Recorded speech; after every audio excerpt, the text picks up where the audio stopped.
হাওড়ার ৪৯ নম্বর ওয়ার্ড, জন্ডিসের প্রকোপ সেখানে। বেশ কয়েকজন মানুষ অসুস্থ হয়ে পড়েছেন, তাদের চিকিৎসা চলছে। চিকিৎসকরা কি বলছেন এবং পরিবেশবিদরা কি বলছেন, কিভাবে কোথা থেকে সমস্যা হচ্ছে, যারা জনস্বাস্থ্য বিশেষজ্ঞ তারা কি বলছেন একবার জানার চেষ্টা করবো। হাওড়া থেকে আমার সঙ্গে দেবাশিস রয়েছেন। দেবাশিস, প্রথমে একটু জানবো যে এখনো পর্যন্ত কতজন অসুস্থ হয়ে পড়েছেন? দেখো, এখনো পর্যন্ত স্থানীয় সূত্রে যেটা খবর, প্রায় 15 জনেরও বেশি তারা কিন্তু এই জন্ডিস রোগে আক্রান্ত, যাদের বেশ কয়েকজন ইতিমধ্যে হাসপাতালে রয়েছে। একজন স্কুল পড়ুয়া 14 বছরের এক কিশোরী, তার অবস্থা যথেষ্ট আশঙ্কাজনক। এই মুহূর্তে দাঁড়িয়ে একটা গোটা আতঙ্কের পরিবেশ তৈরি হয়ে গেছে এই হাওড়া পুরসভার 49 নম্বর ওয়ার্ডের শিয়ালডাঙ্গা চাষির মাঠ এলাকায়। তার কারণ প্রত্যেক দিন লাফিয়ে লাফিয়ে বাড়ছে আক্রান্তের সংখ্যা।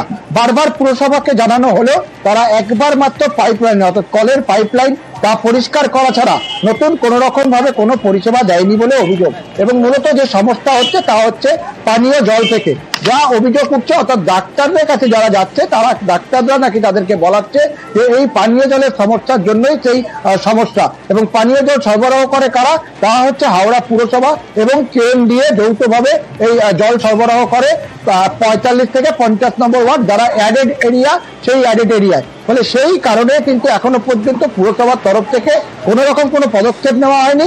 এমনকি এই খবর জানিয়েই না হাওড়া পুরসভার মুখ্য প্রশাসক, যেখানে স্বাস্থ্যকর্মীরা বাড়ি বাড়িতে গিয়ে খোঁজ নেওয়ার কথা, তারাও সেখানে যায় না এবং সেই খবর হাওড়া পুরসভায় পৌঁছায়নি বলে দাবি করেছেন। ফলে এই নিয়ে দ্রুত ব্যবস্থা নেওয়ার আশ্বাস দিয়েছেন হাওড়া পুরসভার মুখ্য প্রশাসক সুজয় চক্রবর্তী। অতনু, ধন্যবাদ। আপনি যদি আমাদের এখানকার জল দেখেন, আমি এখনো আমার ট্যাঙ্কে সেই জল আছে, আমি দেখাবো। নোংরা, ময়লা, গেঁড়ি, আরশোলা, ব্যাঙাচি কি নেই জলেতে। মানে আর কখনো সাবান জল আসছে, কখনো কালো কুচকুচে জল আসছে।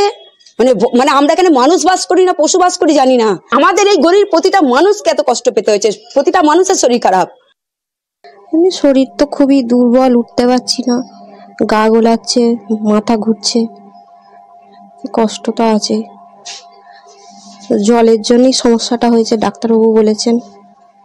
মানে প্রচন্ড নোংরা জল আসছিল, আমাদের খাবার অযোগ্য, একদম নর্দমার জলের মতো জল। সেই জল ব্যবহার করি এরকম অবস্থা। পাড়ায় অনেক মানুষই এফেক্টেড হয়েছে। একটা বাচ্চার তো খুব সিরিয়াস কন্ডিশন, পিজিতে ভর্তি আছে। দেখুন, একজন দুজন যদি হয় জন্ডিস, তো মানুষ বা বাচ্চারা বিভিন্ন জায়গায় যায়, তারা খাবার খায়, তো নট নেসেসারিলি কি যে ওখানের জল থেকেই হয়েছে এটা প্রমাণ করা ইজ ভেরি ডিফিকাল্ট। বাট যদি ওখানে পানীয় জলের কোনো সমস্যা থাকে, সেটা আমরা নিশ্চিতভাবে, আমি এইচএমসি এবং আমি কেএমডি এর যারা জলের দেখছেন, আমরা একসাথে গিয়ে, আধিকারিকরা গিয়ে অবশ্যই মানে দ্রুততার সঙ্গে দেখে নেবেন কি প্রবলেম আছে।